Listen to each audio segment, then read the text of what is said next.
အားလုံးပဲမင်္ဂလာပါကျွန်တော်ဒီနေ့အိမ်မှာမြန်မာတို့ရဲ့ရိုးရာမုံလေးဖြစ်တဲ့မုံစီကျော်လေးအိမ်မှာကြော်စားပြုလုပ်နေလေးလာမျှဝေပေးတာဖြစ်ပါတယ်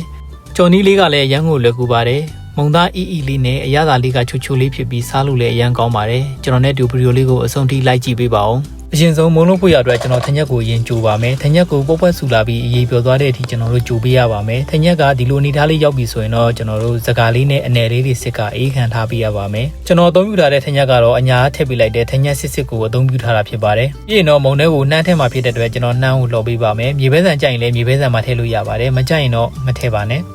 နှမ်းကိုလှော်ပြီးသွားပြီဆိုရင်တော့ကျွန်တော်တို့ခွက်ကလေးနဲ့ထည့်ကအေးခံထားပေးရပါမယ်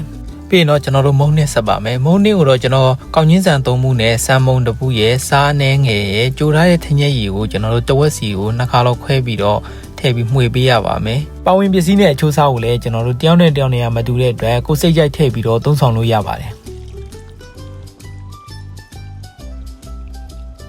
ခဏလောက်မှွေပြီးသွားပြီဆိုရင်တော့ကျွန်တော်တို့စောစောကလှော်ထားတဲ့နှမ်းကိုထည့်ပြီးတော့မှွေပေးရပါမယ်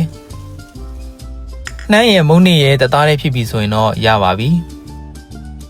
အားလုံးပြီးပြီဆိုရင်တော့ကျွန်တော်တို့စကြော်ပါမယ်တဲဦးလေးကိုစီနှင်းငယ်ထည့်ပါမယ်ပြီးရင်တော့မုံနှစ်ကိုဒီလိုပုံစံခွက်လေးနဲ့ထည့်ပြီးတော့ကြော်တာပိုဆင်ပြေပါတယ်မုံကြော်တဲ့ဇုံလေးနဲ့စီယိုဒီလိုအပေါ်ကနေပြီးတော့ပတ်ပေးပါပြီးရင်တော့ကျွန်တော်တို့မုံကိုအပေါ်အောင်လှန်ပေးရပါမယ်မုံရဲ့နှခမ်းသားကိုကြွတ်လေးစားရင်းနဲ့ဆိုရင်ရောကျွတ်နေအောင်ကြော်ပါကျွန်တော်ကတော့အရင်ကျွတ်တာကိုသိမကြိုက်ပါဘူးမုံစီကြော်ကကျွန်တော်တို့စီစီပိုင်ပိုင်လေးဖြစ်နေမှစားလို့ရမ်းကောင်းတာပါဆန်မုံတွေရမ်းများသွားရင်တော့သူကနည်းနည်းလေးမာတဲ့ဘက်ကိုသွားပါတယ်ကျန်တဲ့မုံလေးတွေကိုလည်းဒီလိုမျိုးတဆင်ချင်းလေးကြော်သွားပေးလိုက်ပါ